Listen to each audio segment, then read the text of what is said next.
പാറു, നിനക്ക് പാഴ്സൽ വന്നിട്ടുണ്ട്.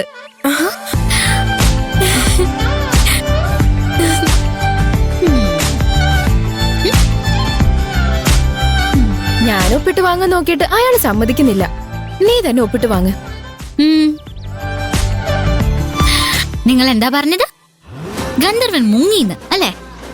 ഗന്ധർവന്റെ പാഴ്സൽ വന്നത് കണ്ടില്ലേ? എന്റെ ഗന്ധർവൻ മുങ്ങില്ലെന്ന് ഞാൻ പറഞ്ഞ സത്യല്ലേ?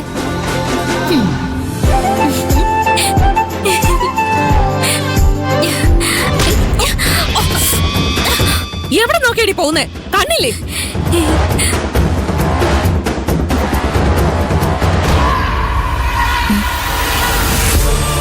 ഇവളിതെങ്ങോട്ടാ ഓടുന്ന?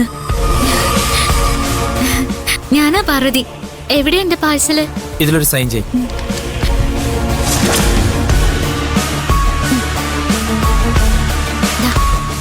ഓ, അപ്പൊ പാഴ്സല് വാങ്ങാനാണ് ഇവള് തീ പിടിച്ചതുപോലെ ഓടിയത്. ഗന്ധർവന്റെ പാഴ്സലായിരിക്കും. അതാ അവളുടെ മുഖത്ത് ഇത്ര സന്തോഷം.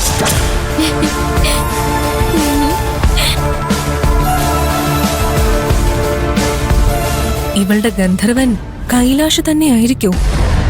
അത് അയച്ചാളുടെ അഡ്രസ് ആ കൊറിയർ ബോയുടെ കയ്യിലുണ്ടാവും. അവനെ ഒന്ന് കാണേണ്ടതുപോലെ കണ്ടാ എന്റെ സംശയം മാറിക്കിട്ടും. ശരി, ഞാനിപ്പോ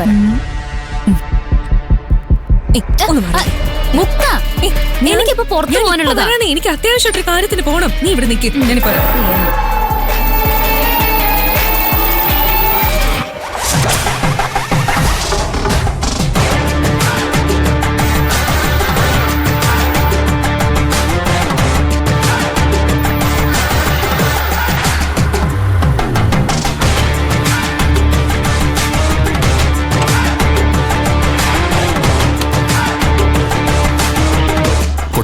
കൊടുത്തു.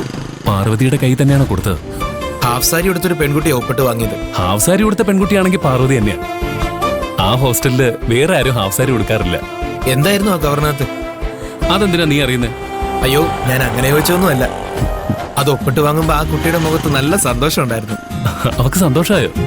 ചേട്ടൻ അവളോട് പ്രേമമാണെന്നും ചേട്ടൻ അവക്ക് കൊടുത്തത് ചേട്ടന്റെ പ്രണയസമ്മാനമാണെന്നും ആ കുട്ടി അത് പ്രതീക്ഷിച്ച് നിൽക്കുമായിരുന്നുവെന്നും രണ്ടുപേരുടെയും പെരുമാറ്റം കണ്ടപ്പോ എനിക്ക് മനസ്സിലായി. എനിക്ക് കൊണ്ടൊരു കൊച്ചു പ്രേമം. ചേട്ടൻ കൊടുത്ത പാഴ്സലിൽ എന്തായിരുന്നു എന്ന് അറിഞ്ഞിരുന്നെങ്കിൽ അവക്കും അതുപോലെ ഒരെണ്ണം അയച്ചു കൊടുക്കായിരുന്നു. അതുകൊണ്ട് ചോദിച്ചതാ. ഞാൻ കൊടുത്ത പ്രണയ സമ്മാനം എന്തായിരുന്നു എന്ന് അറിയണമല്ലേ? പറയാം. അതിന് ഞാൻ കൊടുത്ത പേര് പ്രണയമധുരം എന്നാ.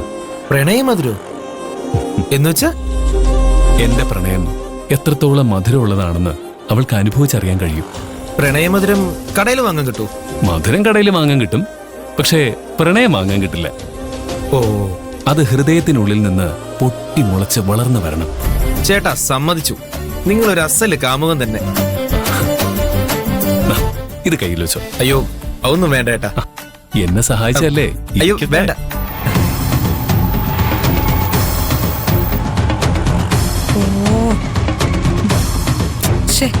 കാണുന്നില്ലല്ലോ. അടുത്ത പ്രണയമധുരം കൊടുക്കേണ്ട സമയമാവുമ്പോ എന്നെ തന്നെ വിളിക്കണേ. പിന്നെന്താ, നിന്റെ മൊബൈൽ നമ്പർ എന്റെ കയ്യിലില്ലേ? ഞാൻ വിളിക്കാം. നീ വെക്കാം. ശരി.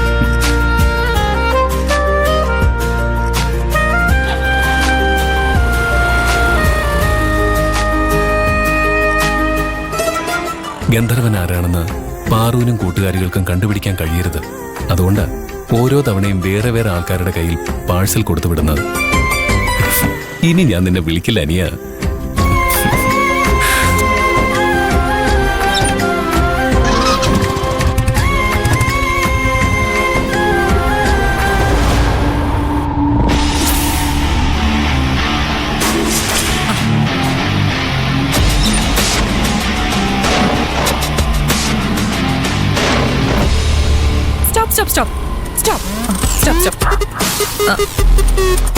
നിങ്ങളല്ലേ കുറച്ചു മുമ്പ് ലേഡീസ് ഹോസ്റ്റലില് പാഴ്സൽ ഡെലിവറി ചെയ്യാൻ വന്നത്? അതെ, ഞാനാ. എന്താ മാഡം? അത് അയച്ചാളുടെ ഡീറ്റെയിൽസ് ഒന്ന് തരൂ. ഡെലിവറി ഡീറ്റെയിൽസ് ഒന്നും ആർക്കും പറഞ്ഞു കൊടുക്കരുതെന്നാ ഞങ്ങളുടെ കമ്പനിയുടെ നിയമം. ആ നിയമത്തിന് നേർക്ക് ചെറുതായിട്ടൊന്ന് കണ്ണടച്ച ഈ 2000 രൂപ നിങ്ങളുടെ